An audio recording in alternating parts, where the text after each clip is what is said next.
Атамбаев шаардык кеңештин Албек Ибраимовго ишеним көрсөтпөө чечими тууралуу билдирүү жасады. Бүгүн 13 июлда экс-президент Алмазбек Атамбаев Бишкек шаардык кеңешинин Албек Ибраимовго ишеним көрсөтпөө чечими тууралуу билдирүү жасады. Анын билдирүүсүн КСДПнын басма сөз кызматы таратты. Ибраимовдун жыйынга эмнеге катышпай калганынын себебин өзүнөн сураш керек эле. Анын жыйынга келбей калышына бир нече себеп болушу мүмкүн. Ага маалымат жетпей калышы мүмкүн же депутаттарга ушул нерсе ыңгайлуу болгондур.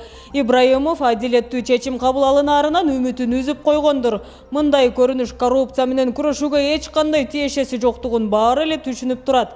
Сапар Исаков Кубанычбек Кулматовго карата айыптоолордон кийин эч ким адилеттүүлүктөн үмүт кылбай калса керек. Албек Ибраимов шаардагы чечилбей калган маселелерди чечкен татыктуу мэр болду деп эсептейм.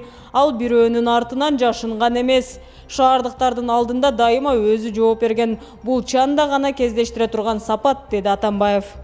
Бакыт Бакетаев: Атамбаев күздө камалат. Атамбаев күздө камалабы деген суроо менен мурдагы президенттин серепчиси Бакыт Бакетаевга жаңы Ордо гезити суроо салган.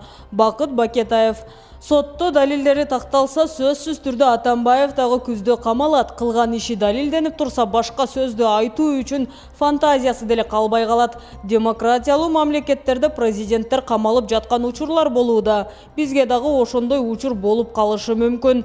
Бакиевди бул жакка алып келбей туруп, эл сыртынан соттоп салышпады беле. Атамбаев деле ошондой болот деген пикирин билдирген. Булак Назар Ньюс.